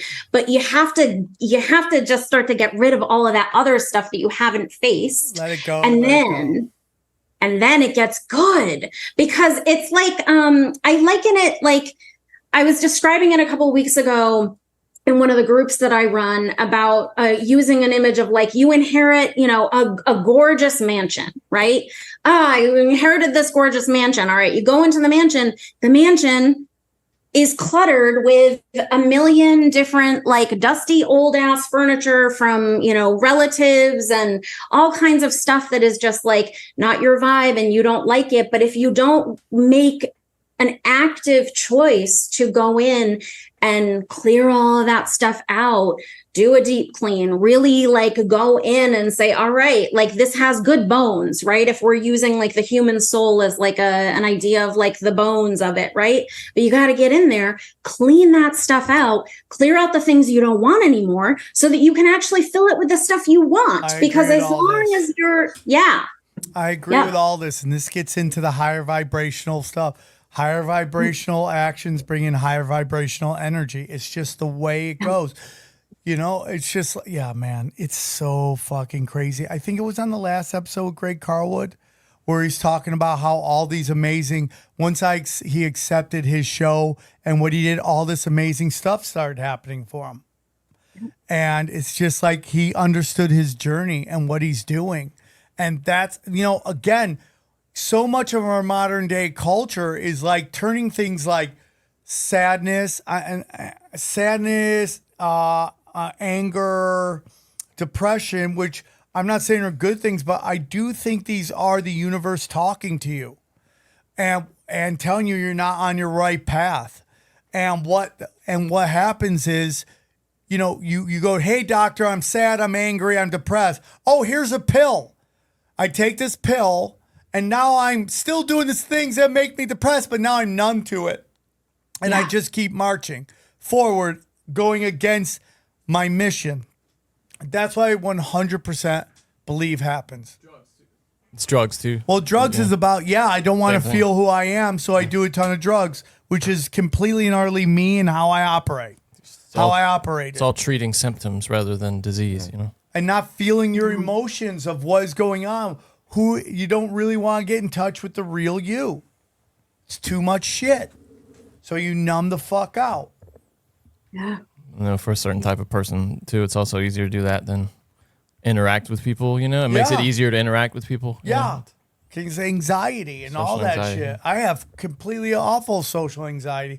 I was never happier than when I was coked out of my mind, hanging out at the Comedy Store, being the mayor of the Comedy Store. But guess what I was doing? Low frequency shit, low vibrational shit, doing drugs, hooking up all the time. Great stories that people laugh at now, which I thought were rock and roll stories, but they were just like low vibrational stuff. I'd completely destroyed my career. I was going nowhere and I wondered why. Do you regret those things, those times? Well, I think those times have made who I am today. So do I regret them? No. Do I wish I could gone back and maybe minimalize them and go, hey, dude, you have a better purpose. This is not it. Yeah, because someone told me that. Someone texted me. She's like, it's so unfair. Sam telling us not to run and gun no more when he already did it, which I'm not doing it, which I'm like, and because he doesn't want to do it because he knows it's bad. But to him, it's like, now I know it's bad. I can't do it. And then Sam already lived it. And now he can be like, no more running and gun. And I was like, dude, do your thing. I was like, but it means nothing. That's the only part of that I want everyone to understand. Like that instant glorification. That instant what's the word? Gratification. There we go. Instant gratification is so fleeting, and just the negative energy that comes into that. It's just low. Dude. I mean, it's just like all my friends are playing the biggest theaters out there. I was closing the shows that they were in. And, you know, I'm blessed. Now I'm back on track and I'm doing great shows with you and Eddie on the road. But it's like, what are we fucking doing here? You know? Yeah. What are we fucking doing here, dude? You know, it's just like, it was great. Most of the people that I did all that stuff with, their lives are completely destroyed.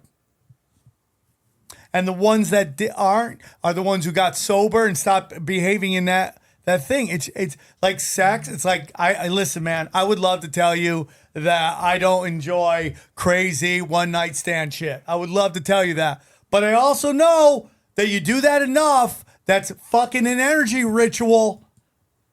And it brings out crazy. I'm just telling you that. It's energy ritual. And it's just a way, right? Again, like that stuff can, to your point, be fun. And like, I'm not going to dispute that. But I also know, we all know at the end of the day that all of that, whether you're using drugs or alcohol or food or, you know, antidepressants or sex or whatever the thing is to self-soothe, people have a very complex capacity to be able to really suppress our emotions through self-soothing by using things so we don't have to feel. And when we can just get, and I'm not even saying it's going to be easy to have to like face if you were actively participating in self-soothing, like patterns of addiction and codependency and alcoholism and drug abuse run in my own family. There's a like rich, very complex history that has, you know, run through generations on both sides of my family in that respect. And it runs through this is a like literal plague upon the planet. Like so many people have stories about themselves, about a relative, about, you know, a parent, a sister, a brother, a boss, whomever, living in a way where you were trying to really self-soothe. You ended up behaving in ways that did not actually do anything good for you from a long game perspective, didn't like light you up, didn't allow you to create a legacy of wealth and success and joy and abundance or whatever. Like maybe you have a smaller vision for your life. But when we engage in those self-soothing mechanisms, it makes it so that bag of emotional trauma just continues to stay with us. And the problem is that where we are now, at least from my perspective, every person alive is basically getting like a cosmic, like massive cosmic message from source, from our guides, like from multidimensional energies that are moving through this planet. I think, you know, our higher selves, whatever words want to put to it, but like, I feel like we're all being really called to say, all right, I am going to figure out how I am self-soothing so that I don't have to feel the weight of my own trauma, my own pain, my ancestors' trauma and pain, the pain and the, you know, ancestral complexity of like the land that we're on everywhere on the planet. And I get it. Having to feel this stuff can be fucking brutal. It can be brutal. But on the other side of it is something so beautiful, because I also struggled with PTSD and anxiety and all kinds of different, you know, I took anxiety and depression medication for years. I took medication for chronic pain. And at the end of the day, the thing that enabled me to move the needle and extract myself from all of that was to really start to address my trauma, especially from an intergenerational perspective, in a much deeper way. I totally agree. I think it's very important to take a look and listen to your soul. And like so much of what I do, and I'm not perfect, and I haven't reached all the goals I always dreamed of, but I'm I'm so thankful for my life right now. I'm so thankful for the show. I'm so thankful to everybody who listens to the show. I can't express it enough how thankful I am for you all, right? You know, but I just understand that like I stopped doing the easy shit. I started doing the simple shit. And I started doing prayers. I started working out. I started eating right. I started playing the game. And I started being service to people. I started surrendering. I can't control everybody. I can't control everything. I stopped trying to be, you know, the director of life and just be in the moment and enjoy it. And It has changed my life. Is it perfect? And things are coming back. Relationships that were broken seem to be mending. And there are some people, like I had a call the other day from somebody that's a friend of mine. He's just was mentally going through it. And I just told him nothing's personal. It's not personal. Even if you heard them saying, I hate that motherfucker, it has more to do with them and what they're going through. And it's a drive-by, because I guarantee you they say that about, I hate that motherfucker, I hate that motherfucker, I hate that motherfucker, I hate that motherfucker. It's like has nothing to do with you, and it's outside of out of your control. And the reality is, like, if you really want to get zen to it, their opinion on you doesn't matter. It's none of your business. And you just keep swinging and doing you. And if you are being of service and you're surrendering to the world, surrendering to the situation, you're going to start vibrating, practicing abundance, washing your words, law of attraction, all those things. Things start to change. I'm just telling you. Get connected with God and let it all go. And I want to last thing is like the Akashic record. Like, how can I learn to tap into the Akashic record? Because I want to go through my files. It's funny because every time you get to like a really big point, Sam, my cat, Jack, I have 2 cats, and Jack here, the striper, he like jumps in and he's like, yeah, what he's saying is some really big truth. Yeah, that is the truth cat. Yep, he is a truth cat.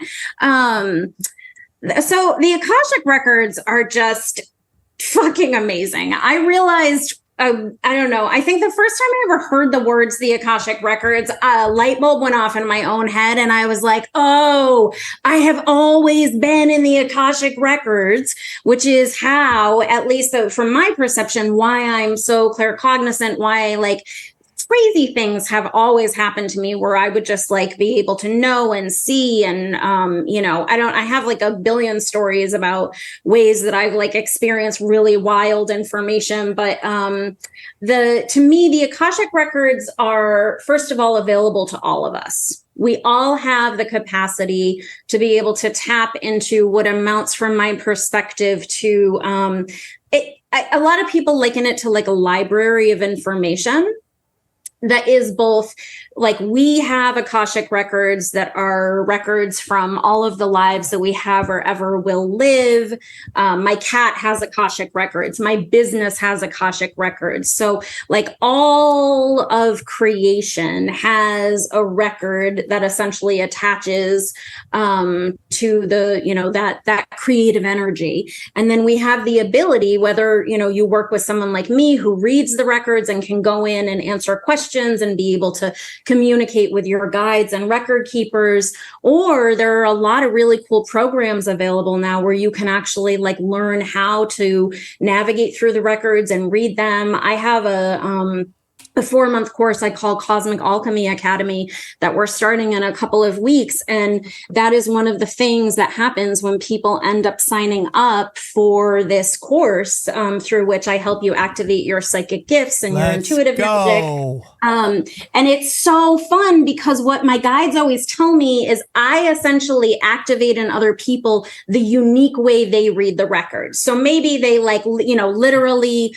are, see like a library of information. Maybe they hear their guides. Maybe they start to be able to become claircognizant where, you just know things. Like there are all kinds of different ways that from my perception, we read the records, which I think a lot of people also call like psychic information. But to me, it's kind of all, no matter what words we put to something, it's essentially a divine way of communicating that gives you a much richer and more expansive capacity to understand your own soul's history, why things happen the way that they do. I think that's one of the coolest things to me about using the records is that you can go in and you can start to really understand why, for example, you might have lived through a certain kind of trauma or, made certain choices in your life, because I really believe that before we come here, we do kind of sit down and say, all right, here are the things I want to experience. in a human body. And to me, the records give us a really unique capacity to be able to start to make a much bigger sense of understanding and knowing about why things have played out the way that they have. And it gives you a chance to be able to really deeply, especially when people come to me with really complex, hard things, right? We know that there are things that happen in human form that can be absolutely fucking brutal. Yeah. We all have them. And to be able to sit with someone and say, why did that thing happen? Like, I know not everybody agrees with this, but I, having lived through a lot of really messed up, complicated stuff in my own life, I think it all happened for a reason. I am the person that I am because I was able to live through a lot of what I survived.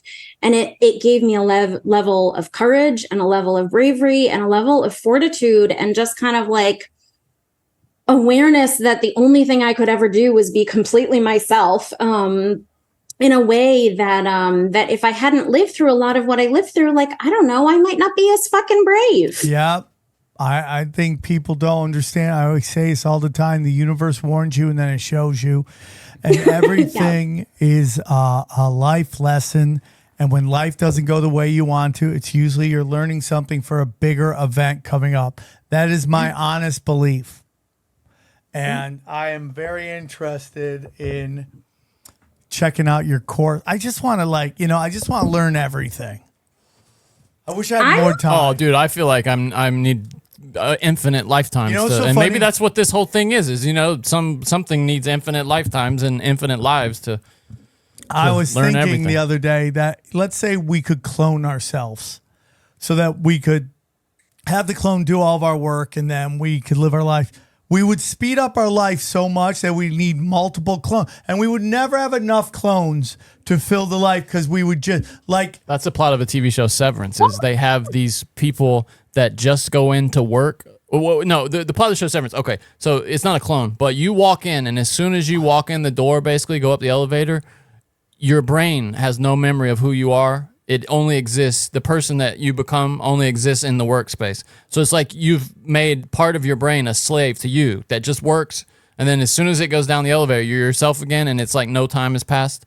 So it's trippy. Yeah, it's trippy to think about it. It reminds me of like the Adam Sandler movie that he has a control and he just speeds up when he's at work. You wouldn't want it, though. You wouldn't want it because you wouldn't live life. You speed up when you're at work. You speed up in traffic. You speed up when you're with your kids. And then what the fuck are you doing there? Yeah, I would never speed up any. You need those things to help you appreciate too. Right, what's valuable. Right, but the whole notion right now is that like I really hate when people are like, people are lazier than ever. We're just a bunch of, look at this beach. Look at everybody in the 70s. Look how thin they were. Now look how fat they are. Well, guys, we're working more than ever. We work more than ever. We only have so much time for food. The food that they're giving us is poison. And there's a reason why it's like I literally have to lose weight by fasting so I don't eat any of this fucking garbage food that they're telling me I got to eat. Yep. And isn't it interesting how when you think about how, like, I really believe that we are absolutely fucking unstoppable spiritual powerhouses, every one of us. Like, I believe that we are so much bigger, so we have so much more power, we have so much more magic than anything that most humans can imagine, and that we are so powerful that they have to hit us from a billion motherfucking angles in this like wild kaleidoscope of misinformation and poison. And it's like, they're getting our food, they're getting our water, they're, infiltrating religion. They're like using television to, essentially like having extrapolated, mind control experiments, going back in our rich cultural history in the United States of experimenting on, the population, like using that now to really like manipulate us in even bigger, deeper, crazier ways than what most people can imagine. But there's this way where I know like all of that is so fucked up, right? We could fall down a million rabbit holes about all of that stuff. And I do really love to talk about that stuff.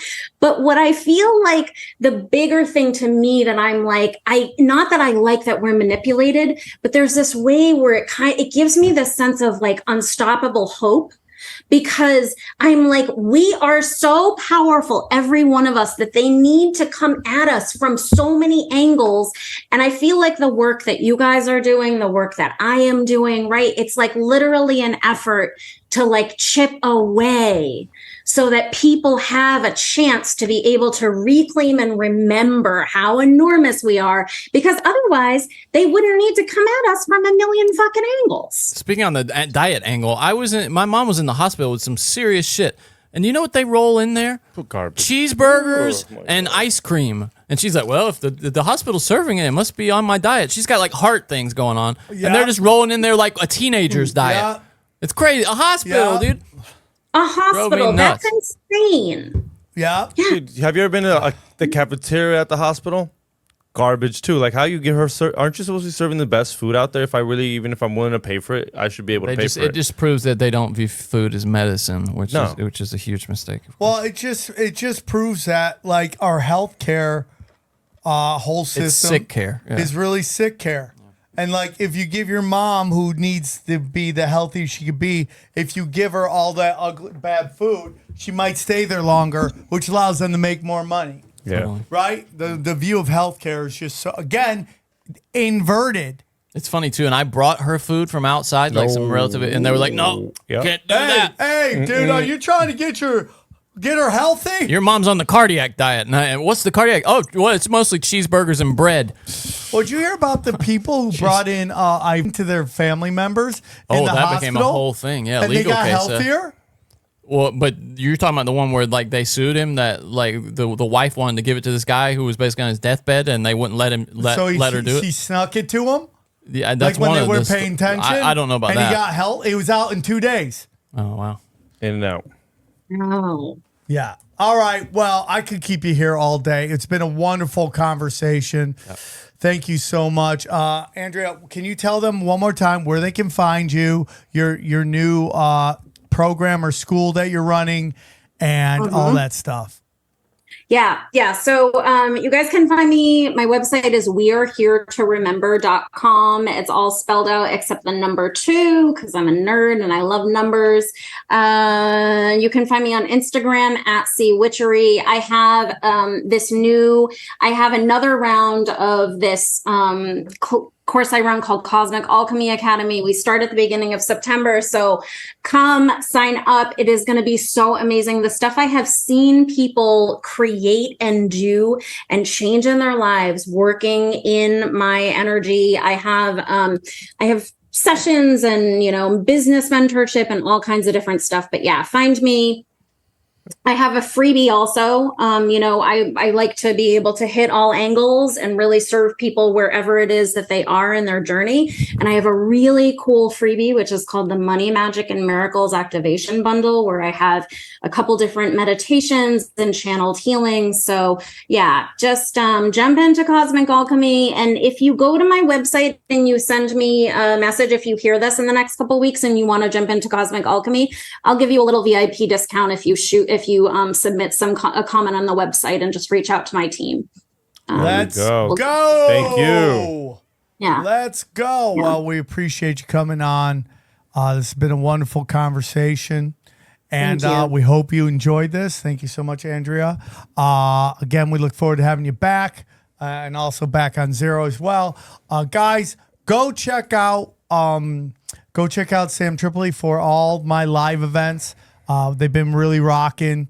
So just samtripoli.com. Check out for all the affiliate programs. We're adding new people all the time. And hey, man, stay tuned for the highlights. And I just want to drop a little thing. My new comic book that I'm making for adults and children that, especially conspiracy parents can read to their kids. It's coming close to getting done. We're going to do a GoFundMe. That will be available very soon. And I hope you guys enjoy. I'm so excited. It looks insanely good.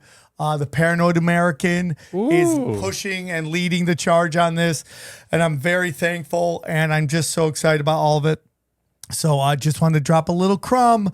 We're going to be gearing up to get you guys behind it to check it out. And if it does well, we're going to make multiple issues and try to make it into a running thing. So love you guys. Thank you all so much for tuning in, and I hope you guys enjoyed this. And please enjoy these highlights. Here's a clip from the latest Broken Sim. You sent me this. I'm not quite Just sure wondering if you'd like to go down on a list saying you're willing to take the refugees into your home. Of course not. Only problem is I rent. Just because you... Yeah, Oh, I see. Oh, this is love hilarious. this. Okay, so this guy's going around. These are protesters protesting for refugees to be allowed into the country. Yeah, allowed he's- into the city. And he's asking if They'll take them. they'll take them into their homes. That refugees welfare. Yeah. I'm just wondering if you'd like to go on a list of people that's willing to actually adopt a refugee and take them into your home. Well, if I had any space, I If would. you had but any yeah, space. it wouldn't be. Right. Willing to accept a refugee, like adopt one into your guy's- home? I live in a rental place, so I would love to, Yeah. but You can't do it. I am. Someone else's job. Yeah. Yeah. All right. Thank you. Are you willing to adopt a refugee and take them into your home? No, I'm sorry, I can't. You can't take one. I don't have a. You don't have the space. Yeah. You can have a refugee stay at your house. Yeah, this guy's Yeah, I don't mind. so You go on the great, list. I don't know. Yeah, I can take him in the thing. Oh wait, I can't because my house is only little small and. Amazing. That's what I was waiting for. Thank you, bro. darling. Yeah. Would you be willing to have a refugee in your home? Yes, if I had room. If you had room, it's funny that. Yeah. Love, will you go on my list of people that's willing to adopt a refugee? No, thank you. No, thank you. Excuse me, would you be willing to adopt a refugee into your home? No. No. Would you adopt a refugee into your home? No, thank you. No? So where should we put them then? Sorry? Where should we put them? I probably missed Don't worry about it, don't worry about it. Would you be He's willing to great. go on the list of people that's willing to adopt a refugee into their home? I'm in a tenant flat, one bed. So Okay. Can you? This accent is such a bonus in comedy. Yeah. Having this accent, this guy's I accent. got the good buddy. And you know what else? What a great accent. The British accent gets Well, laughs. no, it's this accent though. This particular accent. and It's black great. black Oh, of cadence. course. Yeah. Oh, of Hey, course. Rah! Hey, now, what are you talking about, boy? Babies, kids, dude, you'll Oh, yeah. crush. Old school black. I thought you meant like Uncle Tom's Cabin. No, style. no, Oh, not okay. like that, Johnny. You racist. Oh, sorry. I'm like, Adopt a refugee? I would be willing, yeah, if I had the space. If you had the space. Yeah. So where should we put them then? Where should we put them? Yeah. dude, this is Great. So have you? So a long time ago, somebody. This is did what a- you should be doing on the street, doing these things. So I when I'm not Just doing a wondering if you'd like to go podcast. down on a list saying Yeah, we need to get you another job. That's what we need. So I'm Johnny. I need to get rid of some podcasts. Give me a couple of options here.